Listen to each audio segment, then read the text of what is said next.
Υπέροχα μου πλάσματα, καλησπέρα σας. Έκτακτο βιντεάκι για τη Νέα Σελήνη βέβαια, που γίνεται σήμερα στο ζώδιο του Ταύρου και όπως πάντα σε κάθε Νέα Σελήνη και Πανσέλινο ανεβάζω ένα έξτρα γενικό βιντεάκι για να το δούμε και μέσα από τις καρτούλες ταρό. Είμαι η Εύα. Σας το είπα, δεν σας το είπα. Και σας καλωσορίζω όλους στο κανάλι μου Love Healing Tarot. Και σας ευχαριστώ πάρα πολύ που είστε κοντά μου. Με παρακολουθείτε και με στηρίζετε ο καθένας σας με το δικό του τρόπο. Να είστε πάντα καλά. Είμαι απέρατα ευγνώμων για την υπέροχη παρέα μας. Ευγνώμων για κάθε καινούργια εγγραφή, για κάθε σχόλιο, για κάθε like. Αν σας αρέσει το βίντεο, να θυμάστε να πατάτε like, γιατί είναι πάρα πολύ βοηθητικό. Επίσης να θυμάστε πως τα βίντεο που κάνουμε εδώ είναι γενικά ανοίγματα και αν κάποιος από εσάς επιθυμεί να δούμε το δικό του το θέμα, αυτό γίνεται μόνο με προσωπικό άνοιγμα και όποιος το επιθυμεί, τα στοιχεία επικοινωνίας μου υπάρχουν στην περιγραφή, η περιγραφή είναι κάτω από τους χρόνους. Επίσης να ενημερώσω πως τα προσωπικά τα κάνω μόνο με βίντεο και σας στέλνω το link. Αυτά με πολύ πολύ αγάπη και πάμε να ξεκινήσουμε με την κυρία Συμπίλιου. Όπως το συνηθίζω, θα σας διαβάσω 2 λόγια από αυτά που γράφει, να δούμε τη Νέα Σελήνη και αστρολογικά και μάλιστα λέει ότι 4 ζώδια θα έχουν και πολύ μεγάλη εύνοια και πολύ τύχη, γιατί όχι και για όλους, ακόμα καλύτερα. Λοιπόν, για να δούμε. Και μετά θα το δούμε με τις καρτούλες μας. Η Νέα Σελήνη λοιπόν στον Ταύρο έρχεται με θετικές προδιαγραφές και ανοίγει ένα πιο αισιόδοξο κεφάλαιο για το μέλλον. Αμήν θα πω, αμήν γέννητο, έτσι. Λίγο κάτι να αρχίσει να ρολάρει, γιατί από αυτά που νιώθω και αυτά που πληροφορούμε υπάρχει κάπως μια περίεργη κατάσταση και πάντα θέλουμε το καλύτερο, εννοείται. Κάθε Νέα Σελήνη συνοδεύεται με την υπόσχεση μιας νέας αρχής και αυτή η Νέα Σελήνη στον Ταύρο είναι ιδανική για να θέσουμε νέους στόχους, να βάλουμε τις βάσεις προκειμένου να πραγματοποιήσουμε τα όνειρά μας, να πάρουμε νέες αποφάσεις που θα αφήσουν πίσω τις παλιές συνήθειες, συμπεριφορές και πεποιθήσεις, οι οποίες καθυστερούν και σαμποτάρουν την πρόοδό μας.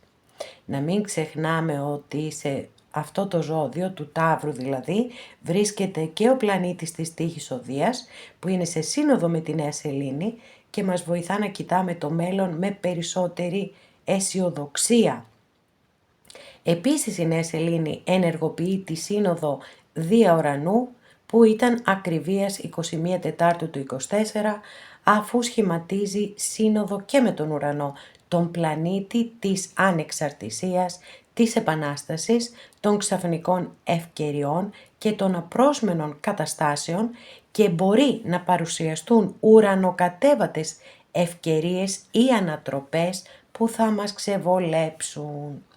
Βέβαια, αυτή η ανατρεπτική όψη μπορεί να φέρει εξελίξεις στις αγορές και στην οικονομία σε παγκόσμιο επίπεδο, αλλά και έντονη γεωφυσική δραστηριότητα και μετεωρολογικά φαινόμενα. Δεν μας τα λέει καλά εδώ η κυρία Μπίλιου. Είπαμε ότι έχουμε αισιοδοξία, έχουμε ευκαιρίες, αυτά θέλαμε να δούμε.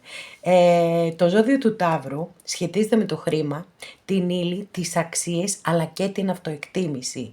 Έτσι η Νέα Σελήνη σε αυτό το ζώδιο σχετίζεται με θέματα που αφορούν τα οικονομικά, την ιδιοκτησία, τους φυσικούς και υλικούς πόρους, τα προσωπικά υπάρχοντα, την αυτοπεποίθησή μας, την επιθυμία για ασφάλεια, την άνεση, τις απολαύσεις, τις ειδονές και μας καλεί να κάνουμε νέα ξεκινήματα σχετικά με όλα αυτά τα θέματα. Ο κυβερνήτης της Νέας Σελήνης είναι η Αφροδίτη, ο πλανήτης του χρήματος και του έρωτα, που βρίσκεται και αυτή στον Ταύρο και αυτό το ζευγάρι, όχι το ζευγάρι, αλλά το φεγγάρι θα μας βάλει στη διαδικασία να επαναξιολογήσουμε τη σχέση μας με τα χρήματα και τα αισθήματα και να ανακαλύψουμε τι είναι αυτό που μας κάνει πραγματικά ευτυχισμένους και μας δίνει ικανοποίηση και χαρά. Επίσης θα μας δώσει την ευκαιρία να εξετάσουμε νέους τρόπους για να αυξήσουμε το εισόδημά μας και να κάνουμε ό,τι μπορούμε για να βελτιώσουμε τις συνθήκες της ζωής μας. Είναι μια θετική νέα σελήνη για έναν ακόμη λόγο. Η σελήνη νιώθει άνετα σε αυτό το ζώδιο που κυβερνάται από την Αφροδίτη, καθώς η Αφροδίτη και η σελήνη είναι συμβατοί πλανήτες αφού παρουσιάζονται με δύο αδελφές που μοιράζονται μυστικά, ασφάλεια και κατανόηση, αφού το είπαμε αυτό και, και για εμάς έχασα τη σειρά μου, με συγχωρείτε πάρα πολύ. Και για εμάς αυτό σημαίνει περισσότερη συναισθηματική διάβγεια, απλότητα και αγάπη προς όσους βρίσκονται στη ζωή μας. Επιπρόσθετα, ο Ταύρος σχετίζεται με την αυτοπεποίθηση, επομένως μπορούμε να εστιάσουμε σε ανθρώπους και δραστηριότητες που μας κάνουν να νιώθουμε πιο σίγουροι για αυτό που είμαστε και να απομακρυνθούμε από ό,τι και όποιον προσπαθεί να ψαλιδίσει τις αξίες και την αυτοεκτίμησή μας και δεν μας βοηθά στο να πηγαίνουμε μπροστά ή μας δίνει μια ψεύτικη αίσθηση, ψευδή αίσθηση ασφάλειας. Γιατί ο Ταύρος, να μην το ξεχνάμε, είναι το ζώδιο της σταθερότητας και της ασφάλειας και μπορούμε να επικεντρωθούμε στην αναζήτηση ευκαιριών για να βελτιώσουμε τη ζωή μας, να νιώσουμε ότι έχουμε τον έλεγχο στα πράγματα, να κάνουμε κάποια σταθερά και ρεαλιστικά σχέδια και να θέσουμε τις βάσεις προκειμένου να έχουμε τις ανταμοιβές που ποθούμε. Επιπλέον ο Ταύρος είναι το ζώδιο των αισθήσεων και των απολαύσεων και αυτή η νέα σελήνη είναι μια καλή ευκαιρία να προσφέρουμε απολαύσεις στον εαυτό μας, από το να γευτούμε ένα καλό και ποιοτικό γεύμα μέχρι να επιλέξουμε δραστηριότητες που θα μας φέρουν σε επαφή με τη φύση και το σώμα μας ή να κάνουμε κούρες ομορφιάς. Όλα ωραία και καλά, οικονομικά ωφέλη, κοινωνική επιτυχία, απόλαυση και κοινωνικοποίηση, έντονα συναισθήματα, καλλιτεχνικές και δημιουργικές ανησυχίες και φιλοδοξίες. Λοιπόν, πάμε να δούμε τα ζώδια που συγγνώμη παιδιά, δεν ξέρω αυτό το θέμα με το λαιμό, καλά κρατεί. Λοιπόν, sorry, η νέα σελήνη λοιπόν που σχηματίζεται στις 18 μοίρες και 0,1 λεπτά του Ταύρου, επηρεάζει περισσότερο τους Ταύρους, τους Λέοντες, τους Σκορπιούς και τους Υδροχόους που έχουν γεννηθεί στο τέλος του δεύτερου και αρχές του τρίτου δεκαημέρου, αλλά και όσους έχουν φυσικά εννοείται πλανήτες ή οροσκόπο από τη 15η μέχρι την 25η μοίρα αυτών των ζωδίων. Πολύ ωραία, τα περισσότερα που διαβάσαμε, εντάξει, και πάμε να δούμε τι θα δούμε εδώ με τις καρτούλες μας, τις υπέροχες αυτές Heaven and Earth Tarot, η Tarot της γης, του ουρανού, μάλλον του ουρανού και της γης. Λοιπόν,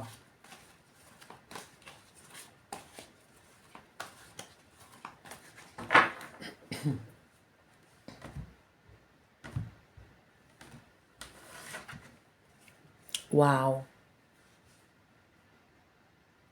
καταπληκτικό.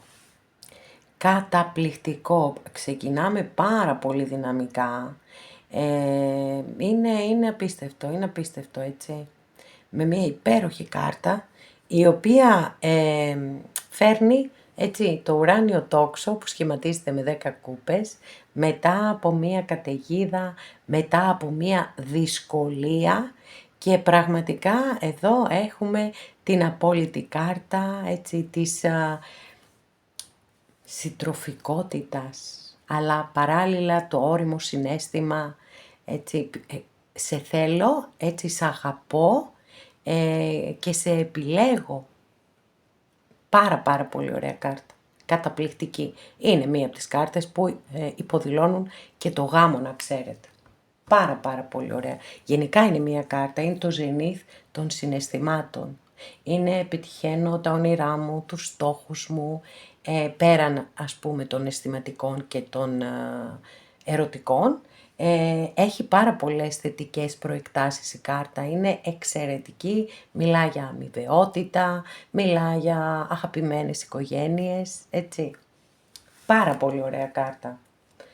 Μάλιστα, εδώ έχουμε έναν πύργο, νομίζω ότι και οι δύο κάρτες συνάδουν πάρα πολύ με τις ενέργειες, γιατί μας μίλησε για ανατροπές η κυρία Μπίλιου και είναι εδώ μια ανατρεπτική κάρτα, η οποία μιλά όμως παράλληλα για το ότι μέσα από κάποιο γεγονός, μια μεγάλη ανατροπή, θα αποκαλυφθεί και η αλήθεια.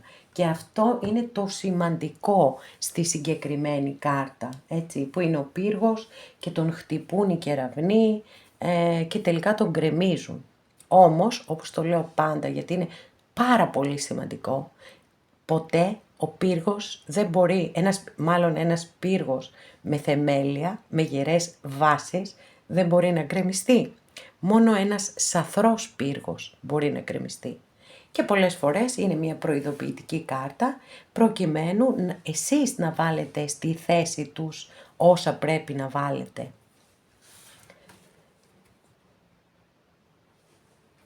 Καταπληκτική κάρτα, αγαπημένη, λατρεμένη αυτοκράτηρα, έτσι εδώ να σας τη φέρω κοντά κοντά, οι ενέργειές της να πιάσουν όλους σας. Λοιπόν, καταπληκτική, το αρχέτυπο της μητέρας, αγάπη, φροντίδα, προστασία, νιάξιμο, το συναίσθημα μπροστά, μεγάλη σύνδεση με τη φύση. Επίσης είναι μια κάρτα, να ξέρετε, που μπορεί να αναφέρεται και αυτή σε γάμο. Είναι εξαιρετική είτε για επαγγελματικά είτε για αισθηματικά.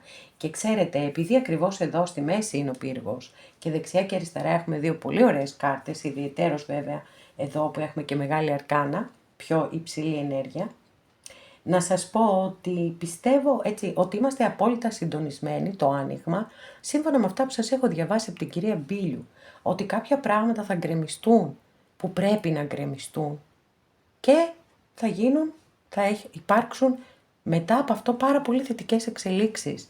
Καταπληκτικό, πάρα πολύ ωραίο. Πάμε να συνεχίσουμε να δούμε τι άλλο θα δούμε.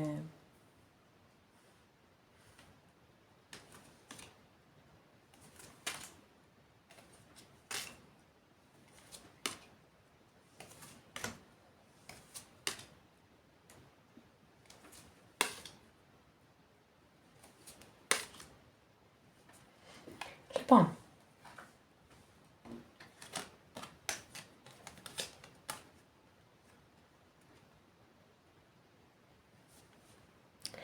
αυτό είναι το παρόν πιθανότατα κάποιον από εσάς, έτσι. Λοιπόν, έχουμε από τη μία έναν αυτοκράτορα, δεν ξέρω αν στη ζωή σας υπάρχει κάποιος άνθρωπος, ο οποίος είναι τυραννικός απέναντί σας και σας κρατάει κλωβισμένους. Ή αν είστε εσείς εδώ, με την κάρτα του αυτοκράτορα και διανύετε μία περίοδο που νιώθετε ότι είστε εγκλωβισμένοι. Αστρολογική αντιστοιχεία της κάρτας είναι με το ζώδιο του Κρυού. Αν είστε εσείς εδώ και νιώθετε εγκλωβισμένοι, τα νέα είναι πάρα πολύ θετικά για εσάς. Γιατί ούτως ή άλλως η κάρτα του εγκλωβισμού είναι οχτάρι και τα οχτάρια εμπεριέχουν και τη δύναμη της Μεγάλης Αρκάνας. Αυτό σημαίνει ότι μπορείτε, ακόμα και αν δεν το νιώθετε αυτή τη στιγμή, μπορείτε να ξεφύγετε από όποιον εγκλωβισμό. Αυτό ισχύει έτσι κι αλλιώς, είτε είστε είτε δεν είστε αυτοκράτορας. Εντάξει.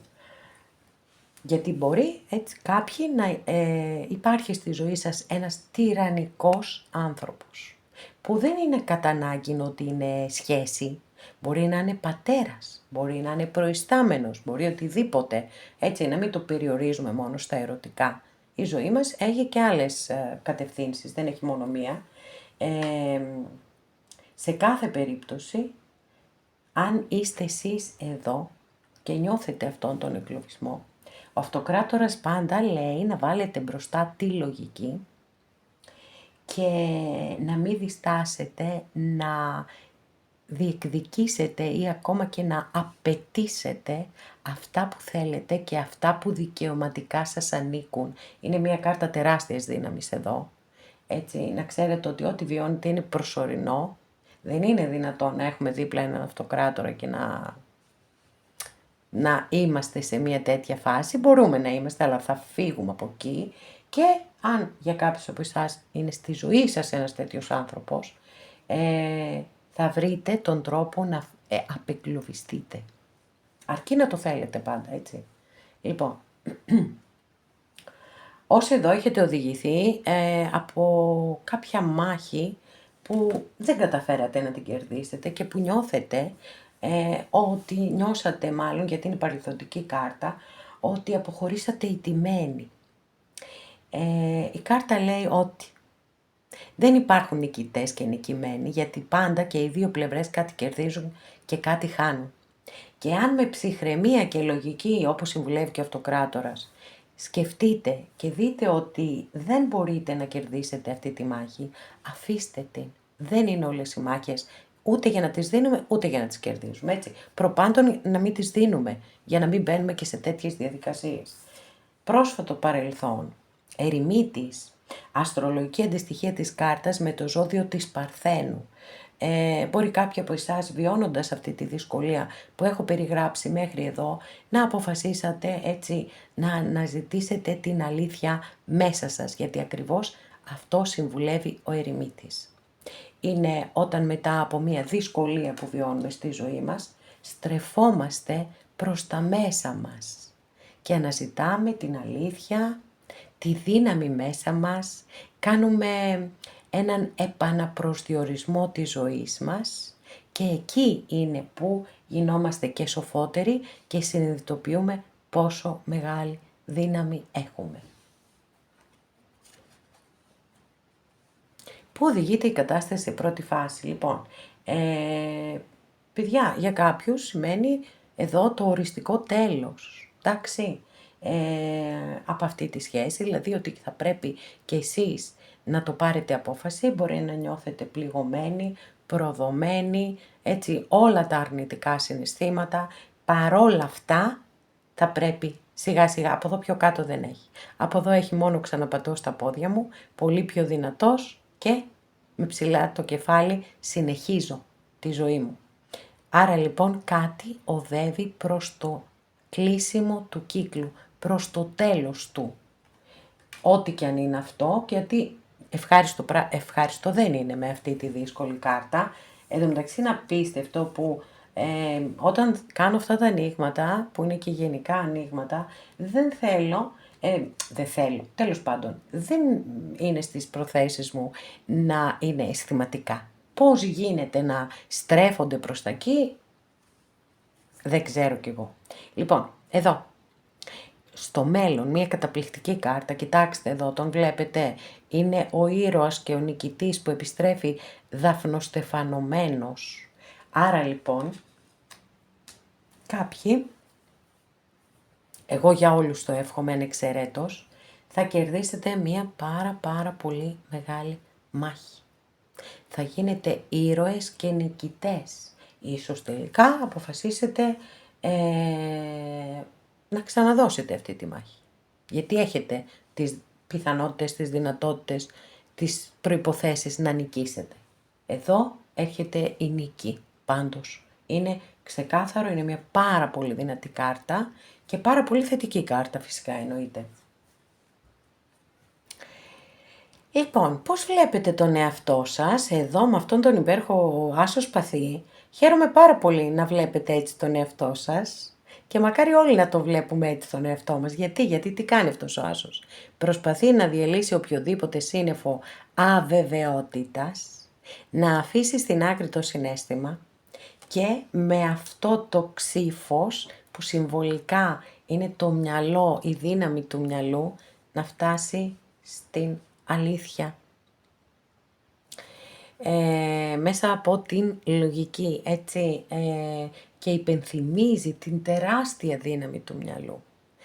Ξεκαθαρίσματα βεβαίως φέρνει και πολλές φορές ακόμα και με επίπονο τρόπο, ούτως ή άλλως είναι σπαθιά, τα σπαθιά δεν έχουν συναίσθημα, βάζουν τη λογική μπροστά, άρα μπορεί να υποθούν και κάποια λόγια δύσκολα, σκληρά κλπ.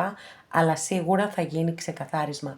Είναι η κάρτα που δείχνει πώς βλέπετε τον εαυτό σας, άρα αυτό σημαίνει ότι κάποιοι από εσάς επιθυμείτε πάρα πολύ να ξεκαθαρίσει μία κατάσταση. Στο περιβάλλον σας, λοιπόν εδώ νομίζω ότι έχει να κάνει με οικογένεια όμως παιδιά, έτσι, γιατί είναι μία κάρτα καταπληκτική, κρίμα που έχει πέσει στο περιβάλλον σας, λοιπόν είναι καταπληκτική κάρτα, φυσικά εννοείται γιατί εγώ με εσάς είμαι, δεν με ενδιαφέρει για τους άλλους, στο περιβάλλον σας, τέλος πάντων, είναι η κάρτα ενός ανθρώπου που είναι πολύ πλούσιος ή έχει να κάνει με οικογένεια, με πατρική οικογένεια περισσότερο. Γιατί το λέω, γιατί είναι μια κάρτα που έχει και ένα συντηρητισμό, έτσι, γι' αυτό λέω, μιλάω για πατρική οικογένεια, είναι πάρα πολύ συνδεδεμένη με όλα τα θέματα της πατρικής οικογένειας, με κληρονομικά, με όλα αυτά, με ακίνητη περιουσία, με οικογενειακές επιχειρήσεις, έτσι, εδώ κάποιος φαίνεται ότι έχει στο περιβάλλον σας τεράστια δύναμη. Τεράστια δύναμη. Αυτό που ονομάζουμε τη δύναμη του χρήματος. Λοιπόν. Wow. Τι υπέροχη κάρτα εδώ. Ελπίδες ή φόβοι. Φυσικά φόβοι δεν είναι με τίποτα αυτή η υπέροχη καρτούλα. Είναι ελπίδες προφανώς, έτσι, για αυθονία στη ζωή σας. Πάρα πολύ ωραία, πάρα πολύ θετική, πάρα πολύ χαρούμενη κάρτα. Είναι η κάρτα του βγαίνω έξω, περνάω καλά, φροντίζω τον εαυτό μου, περιποιούμε τον εαυτό μου και νιώθω αυτάρκης και νιώθω πλήρης και νιώθω γεμάτος. Για να δούμε και την καταληκτική μας καρτούλα. Λοιπόν, εδώ δεν μπορώ να πω ότι μένω και κατενθουσιασμένη με αυτή την καρτούλα, η οποία μιλά για κλειστή καρδιά, μιλά για διλήμματα, μιλά για την προσπάθεια ούτως ώστε να βρεθούν κάποιες ισορροπίες.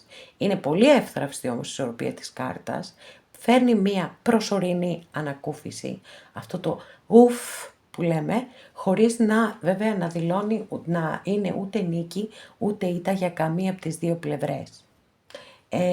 Και επίσης μπορεί να μιλά για μία απόφαση που ξέρετε πολύ καλά τι πρέπει να κάνετε, μα δυσκολεύεστε να κάνετε αυτό που ξέρετε ότι πρέπει να κάνετε. Και επειδή δεν θέλω να τελειώσουμε με αυτή την κάρτα, θα ζητήσω διευκρίνηση.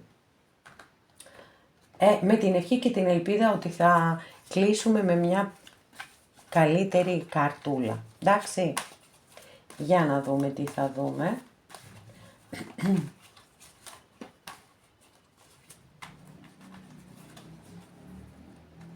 Θέλουμε διευκρίνηση στο θείο σπαθί. Τι σημαίνει το θείο σπαθί?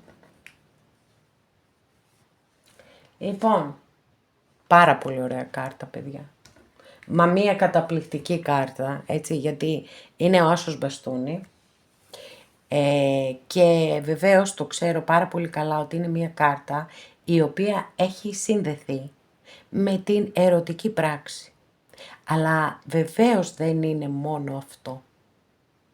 Γιατί οι άσοι στην ταρό θεωρούνται δώρα. Δώρα που έρχονται στη ζωή σας. Άρα, έτσι, για να κάνω και τη σύνδεση και να συνεχίσω την ερμηνεία της καρτούλας εδώ. Θα φύγετε από το δίλημμα, θα τη βρείτε τη λύση.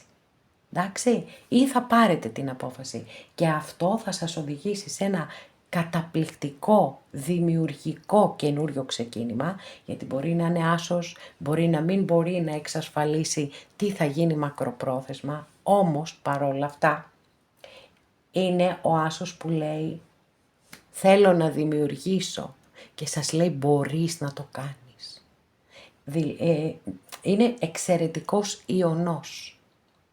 Άρα λοιπόν χαίρομαι πάρα πολύ που ζήτησα διευκρίνηση και πήρα μια τόσο ωραία διευκρίνηση, έτσι, για όλους μας, γιατί να τα και τα καινούργια ξεκινήματα, είμαστε και μέσα στις ενέργειες σύμφωνα με τα αστρολογικά που σας διάβασα από την κυρία Μπίλιου και ούτως ή άλλως κάθε νέα σελήνη, αυτό είναι κάτι που το γνωρίζουμε όλοι μας οδηγεί σε καινούργια ξεκινήματα.